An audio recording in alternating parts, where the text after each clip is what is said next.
Boa noite. Que a graça e a paz de Cristo nos seja multiplicada essa noite. No nome de Jesus. Pode sentar, amados, em nome de Jesus. Hoje é uma noite especial. Como é que está o volume aí? Tá bom? Tá bom o volume? Não tá baixo? Não tá baixinho? Tá bom? Tá bom? Bem. Glórias a Deus. Uma noite especial hoje. Vamos falar da palavra do Senhor. Nós temos, em nome de Jesus Cristo, muita coisa para conversar hoje a respeito daquilo que Deus deseja fazer nas nossas vidas através da sua palavra, através do seu poder, através da sua graça. Eu queria agradecer a Deus pela vida da nossa visitante, Lisiane. Seja bem-vinda, que Deus abençoe a tua vida, abençoe a tua casa. Deus te trouxe aqui por um propósito, amém? E Ele vai operar na tua vida com grande poder, tá? Eu creio em nome de Jesus. Então, sinta-se em casa, na casa do teu Pai, amém? Glórias a Deus. Hoje nós vamos falar um pouquinho do apóstolo Paulo, mas não das grandes vitórias do apóstolo Paulo. Nós vamos falar de um momento em que o apóstolo Paulo estava preso e julgado. E tudo aquilo que ele precisou dizer e fazer em sua defesa enquanto ele estava diante do rei Agripa.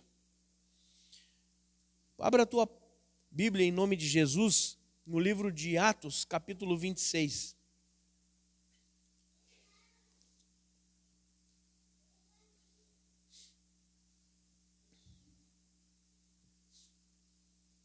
Versículo 19.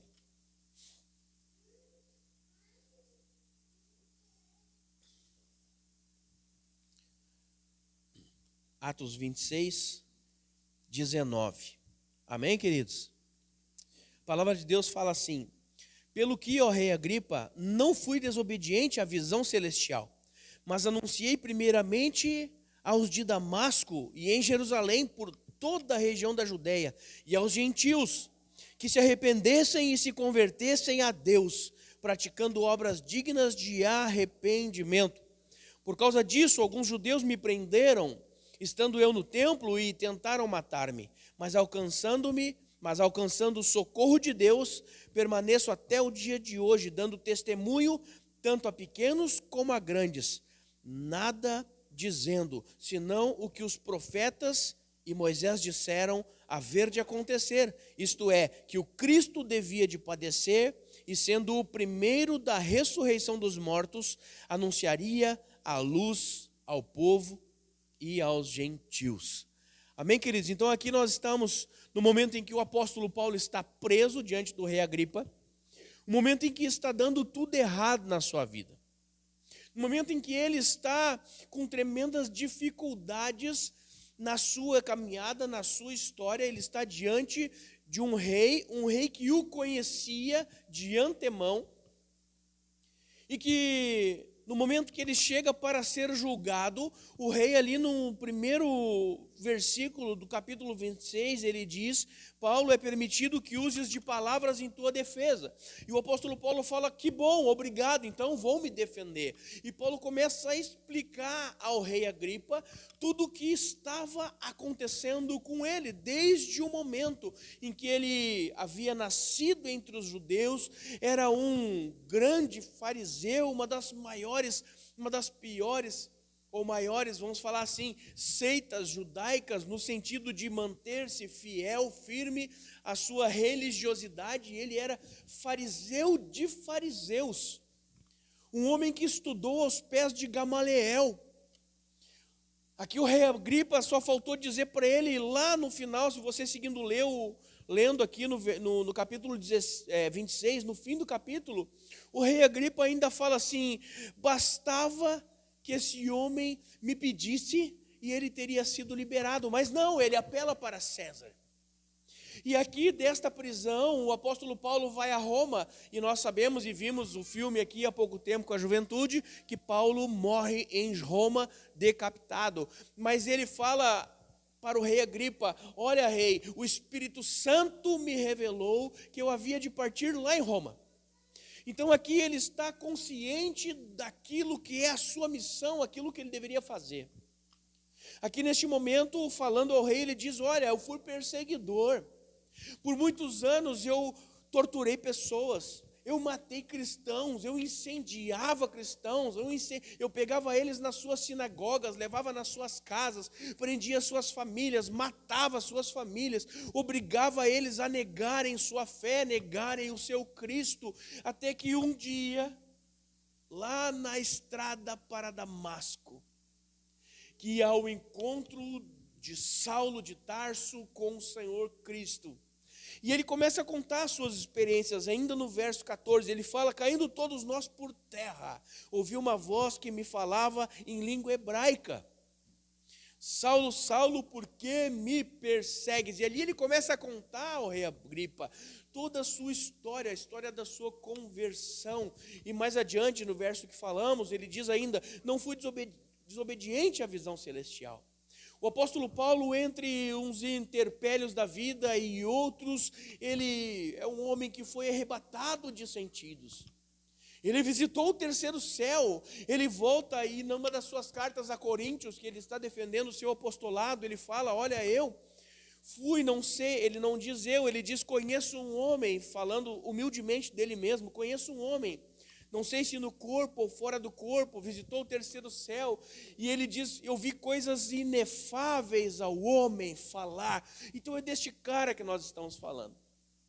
Um homem que, de perseguidor, teve um encontro com Cristo e passou a ser o maior entre os apóstolos. Pelo menos para nós porque somos o povo gentil. O povo ao qual Paulo foi eleito, e disseram para ele, o apóstolo Pedro disse: olha, no concílio em Atos 15, vai ficar então determinado que tu vai ser o apóstolo dos gentios. E ele começa a falar aqui que ele seguiu firme as visões celestiais que ele teve, e não se desviou nem para a direita e nem para a esquerda, e ele apela a César, porque ele foi chamado, como ele mesmo disse, para falar a pequenos e a grandes. Nós vemos na segunda carta aos Coríntios, capítulo 7, ele falando sobre o espinho na carne. Um homem que tinha suas debilidades, um homem que tinha suas dificuldades. Alguns dizem que ele tinha dificuldades de relacionamento, outros dizem que ele tinha problemas de visão, outros falaram que era uma doença que acometia ele. O espinho na carne, e ele ora a Deus e fala: Deus, me tira esse espinho na carne. Me tira, Senhor. Ele fala, ele conta na sua carta: olha, eu orei a Deus por 3 vezes para que me livrasse disso. E ele fala: Paulo, a minha graça te basta. Porque Paulo era um homem tão poderoso em Cristo, que se ele não tivesse algo para lhe esbofetear, como ele mesmo relata, Satanás usa para esbofetear o meu rosto, essa dificuldade que tenho. Se não houvesse essa dificuldade, ele poderia facilmente perder-se nele mesmo, achando-se ele capaz de todas as coisas, porque ele era um homem que, entre os apóstolos, ele mesmo fala: eu sou o que mais ora em línguas. Entre os apóstolos, eu sou o que mais fala idiomas. Paulo sozinho escreve 13 livros da Bíblia. E esse mesmo homem se faz, ele mesmo, por si só, cativo para pregar a reis e a autoridades. No final deste texto, é lindo quando o próprio rei Agripa diz para ele: Paulo, já estou quase eu virando cristão. Se você seguir ler ali no final do capítulo 26 que nós lemos, o rei Agripa olha para ele: olha, Paulo, se tu ficar falando mais um pouquinho, até eu vou virar cristão, até eu vou me converter. E ele fala assim: mas que seja então da vontade de Deus que isso aconteça. Porque Paulo, ele não era apenas a mensagem, ele era o testemunho vivo, ele era a mensagem. Ele não era apenas aquilo que ele falava, ele era aquilo que ele vivia. O apóstolo Paulo por si só era uma pregação. A vida do apóstolo Paulo por si só era uma pregação. Não apenas a sua palavra tinha autoridade, mas a sua presença tinha autoridade no mundo espiritual. A palavra de Deus fala que os lenços de Paulo curavam os enfermos.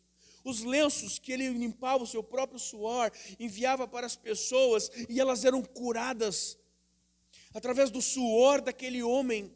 Tamanho o compromisso e a mensagem que ele próprio era. Nós lemos lá ainda no início do livro de Atos, aqueles 7 exorcistas que vão tentar operar um exorcismo ou expulsar um demônio, fale como você quiser, na vida de uma mulher que está possessa de um espírito imundo, e eles olham para ela e falam: eu te repreendo em nome de Jesus, a quem Paulo prega. E aquela mulher possessa olha para eles e diz assim: eu conheço Paulo e sei bem quem é Jesus, mas vós quem sois?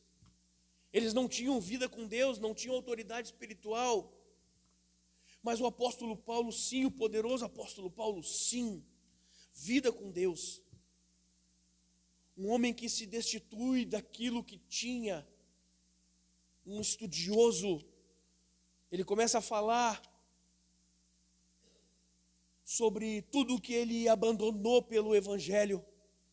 Ele começa a relatar aqui para o rei Agripa: eu sei, eu estudei sim com Gamaliel, que era o maior professor que existia naquela época, o mais respeitado. Eu estudei sim com ele, eu sim, fariseu de fariseus, sim, tudo isso que tu está falando, mas para mim isso tudo é como se fosse nada diante da experiência que eu tive com Deus. Ele diz que é capaz dele entregar tudo aquilo que ele tinha e tudo aquilo que ele era, e ele entregou-se e foi preso por isso, preso por Cristo. E o rei Agripa olha e fala para ele: eu posso te soltar, eu posso te prender. É como se ele olhasse no rosto do rei e falasse, sorrindo para ele: tu não tens poder de me soltar, porque eu não sou prisioneiro teu, eu sou prisioneiro de Cristo, e convém a mim ir a César. Então tudo que acontecia na vida de Paulo, ele mesmo queria que acontecesse. O Espírito Santo já o havia revelado. É como Cristo, no momento em que o povo pede Barrabás, aquele homem olha para ele e fala assim: eu tenho poder para te soltar. E Jesus Cristo olha para ele sereno e fala assim: toda a autoridade que te foi dada, tu não terias se não fosse o meu Pai que está nos céus a te dar. Então tu és mesmo rei, tu está falando isso, mas o meu reino não está aqui, o meu reino é eterno. Então, amados, o apóstolo Paulo foi o que mais se aproxima de Cristo em sua vida terrena, e nós precisamos entender quando ele fala: olha, está difícil seguir Cristo, sede pois meus imitadores. Quantos de nós poderíamos dizer isso hoje? Quantos de nós poderíamos olhar para alguém hoje e dizer assim: sede meu imitador? Faça exatamente aquilo que eu faço, não quando estou na igreja, mas durante todo o meu dia. Siga os meus passos. Quem de nós poderíamos dizer isso nos dias de hoje? Pois o apóstolo Paulo podia dizer isso, e ainda assim entregou-se a si mesmo, para que pudesse ser preso e nas cadeias, nos grilhões, passou de perseguidor a perseguido, para que se cumprisse as Escrituras na sua vida. Existem coisas, amados, nas nossas vidas que nós precisamos passar para que se cumpra a palavra e a vontade de Deus. Existem coisas que nós temos que enfrentar na nossa vida para que nos traga de volta a um caminho sobremodo excelente. Existem situações que nós enfrentamos que a gente pode até pensar: eu não deveria estar enfrentando, mas se nós colocarmos a mão na nossa cabeça, nós podemos entender que não passa de uma escola para nós. Uma escola. Sabe, queridos, que se nós temos dificuldades na nossa vida, como por exemplo: eu sou um cara muito irado, eu sou um cara sem paciência, eu sou um cara muito atribulado, Deus não vai derramar sobre ti paciência, Ele vai colocar tu no meio das tribulações, para que do teu coração flua o fruto do Espírito, que é o autocontrole e domínio próprio. Então Ele vai nos colocar em meio a situações para que desenvolvemos em nós aquilo que nos é necessário para que possamos chegar, como a palavra de Deus fala, à estatura de varão perfeito. E dependemos inteiramente de Deus. Sabe, queridos, que quando nós pensamos que somos algo, Quando nós pensamos que temos alguma coisa, o Senhor nos coloca nas mais variadas dificuldades, para que nós possamos entender que eu não sou ninguém, eu dependo dEle para tudo. Eu não tenho nada nessa terra, tudo é dEle. E o que eu tenho é porque Ele me deu. Então, amados, a vida, o caminho da vida para nós é seguir a Deus e crescer nele. Crescer nele. Sabe, amados, que eu gostaria muito de chegar essa noite aqui e dizer um monte de coisas positivas, mas essa noite Deus tem me revelado para que nós sejamos prisioneiros de Cristo nessa terra. Mas não prisioneiros miseráveis, mas prisioneiros da sua palavra, prisioneiros daquilo que Ele deseja para nós e o que Ele está desejando para nós hoje. O que Ele tem nos pedido hoje? Fidelidade, mais amor, compreensão. O que Ele tem nos pedido? Sabe que o apóstolo Paulo, mesmo sendo surrado, espancado, entre todas as cadeias e prisões que ele passou, ainda assim ele podia e conseguia chegar diante do seu executor e falar de Jesus Cristo e do amor de Deus para ele. Seguindo os passos do nosso mestre, não há nada novo nessa terra. Tudo que o apóstolo Paulo fez, ele soube e ele percebeu que Cristo fez primeiro. No momento em que Cristo estava sendo pregado na cruz do Calvário, ele olha para suas mãos, aqueles homens enfiando os pregos nos seus pulsos, e ele fala: Pai, perdoa eles, porque eles não sabem o que estão fazendo. Porque eles não têm o entendimento da verdade. Quantas pessoas nos ferem, nos machucam, destroem nossas vidas, nosso emocional, porque ainda talvez não conheceram o entendimento completo daquilo que devemos ser ou fazer, ou viver, ou andar, ou nos transformar. Quantas pessoas estão cravando pregos em nossos pulsos e nós deveríamos estar olhando e dizendo: Pai, perdoa eles, porque eles não sabem o que estão fazendo. E como Cristo fez na cruz do Calvário, mudo, em silêncio,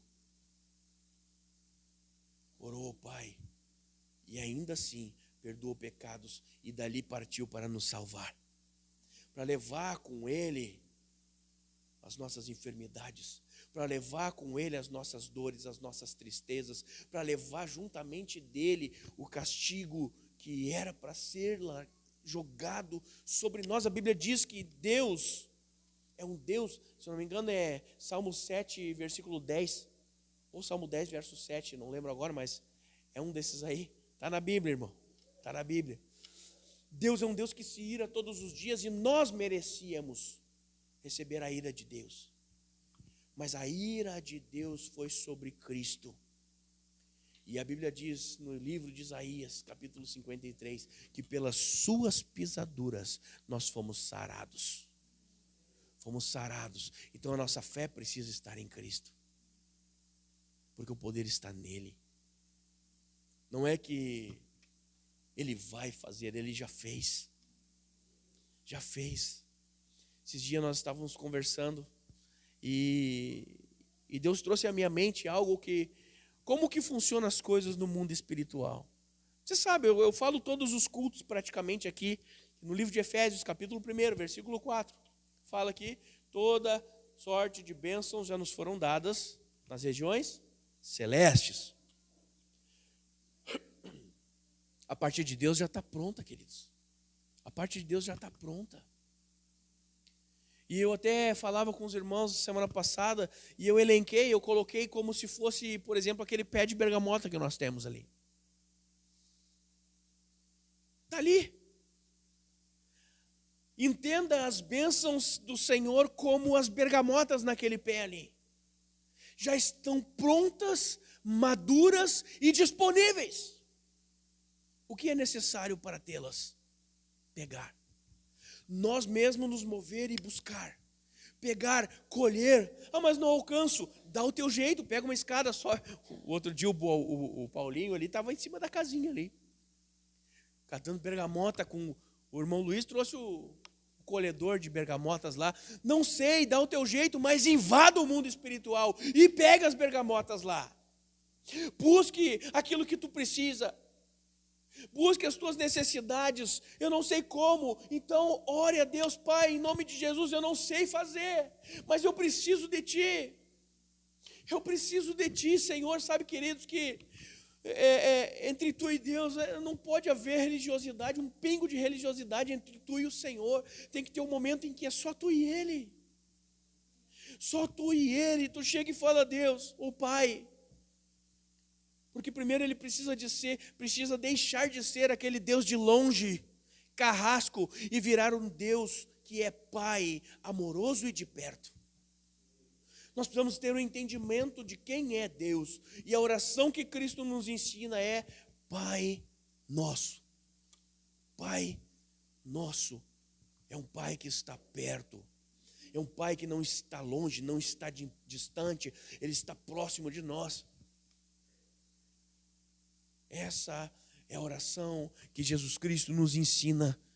E Ele, muito mais do que nos ensina, Ele diz: orais assim. Ou seja, entenda quem é Deus. Entenda quem é você. Eu sou filho e Ele é pai. E eu, como filho, preciso desfrutar daquilo que o meu pai tem. E o meu pai tem fartura em todas as áreas. Se eu não estou desfrutando, é porque talvez eu não esteja mais sendo filho. Talvez eu tenha abandonado a paternidade de Deus há muito tempo, amados. E é possível estar na igreja há 5, 10, 15 anos e abandonar a paternidade de Deus e se tornar apenas um religioso.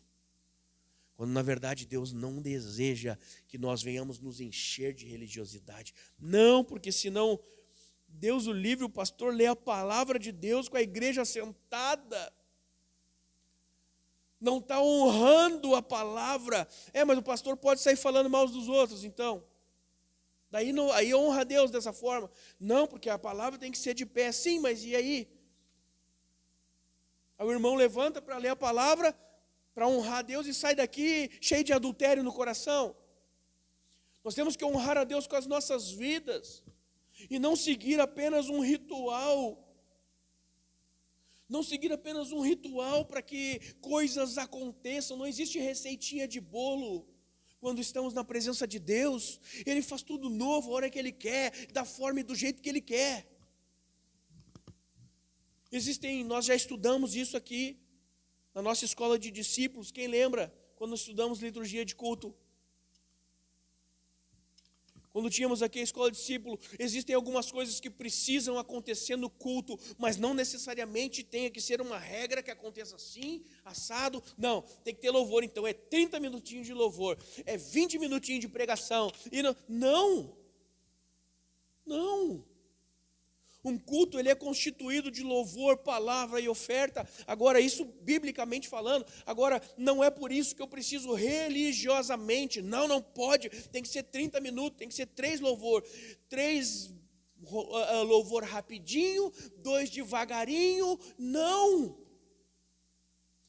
pode haver regra na presença de Deus. De repente nós chegamos aqui, Deus quebra tudo, e o louvor é o culto todo, e a gente apenas faz uma mensagem evangelística no final do culto, porque a vontade é dele, o culto é dele, a presença é dele, o Espírito é dele e nós somos dele. Nós somos dele e nós não precisamos ficar esperando a hora certa disso, a hora certa daquilo, quando na verdade nós temos liberdade na presença e na casa de Deus. Temos liberdade na casa de Deus. Outro dia Deus moveu o coração da pastora, estava ministrando louvor, chamou todo mundo para frente. Não, mas isso, o apelo é só no fim do culto. Para de religiosidade. É por isso que o apóstolo Paulo, ele poderia chegar e dizer assim: tá, beleza, então me libera, e sair dali a pregar, mas ele quebrou protocolos. Me convém, eu apelo a César. Não, mas tu pode ser solto agora, tu não tem nada de culpa em ti. Eu apelo a César, quebrando todo e qualquer protocolo para chegar diante de César e pregar a palavra para César. Ele morre em prol da causa. Nós já falamos aqui algumas vezes, o ápice desse povo oriental é morrer pela causa. Nós, como ocidentais, não entendemos isso.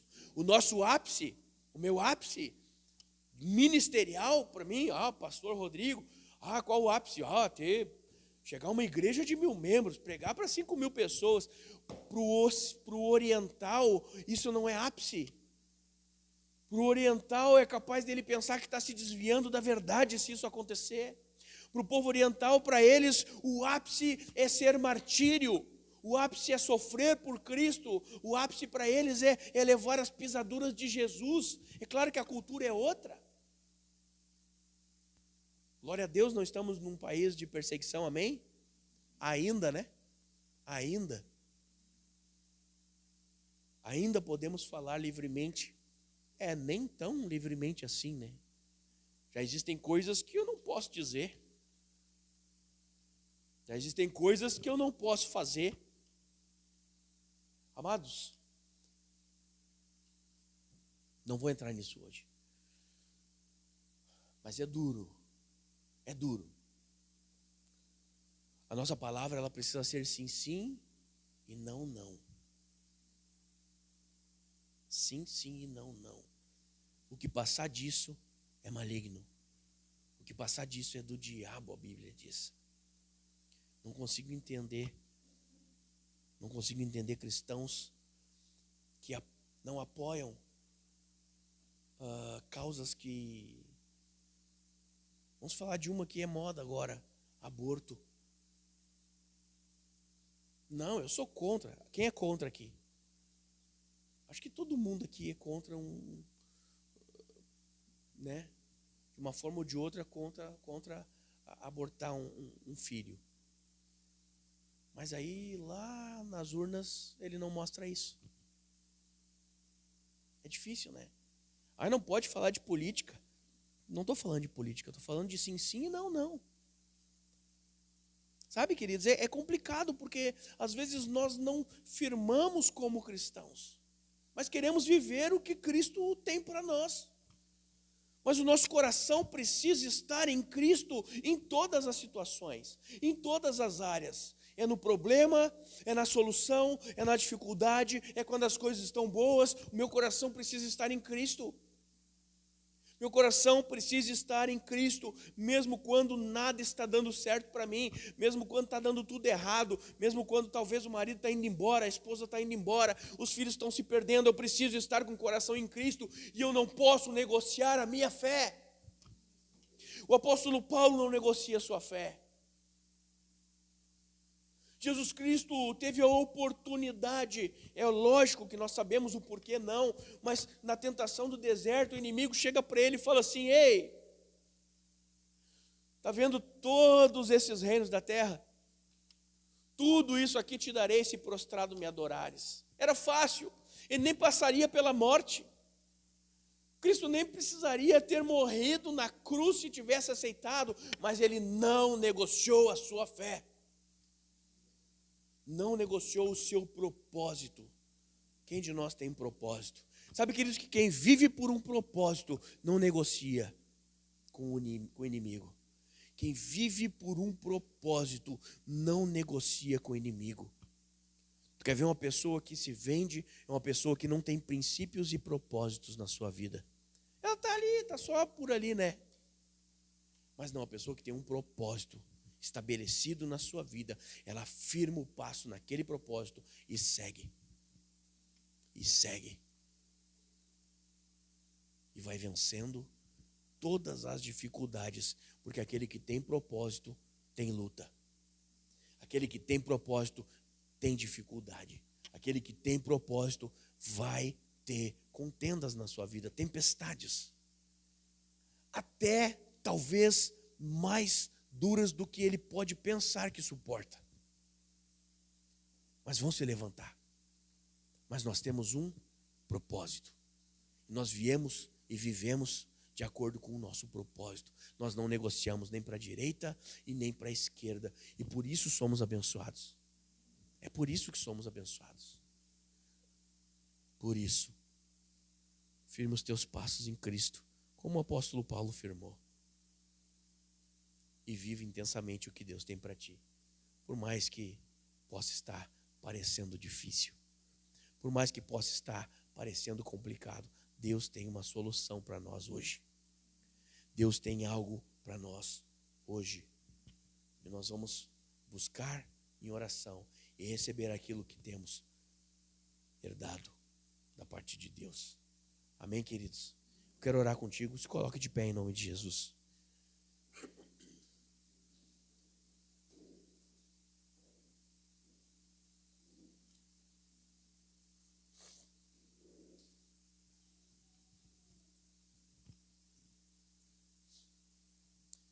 Glórias a Deus.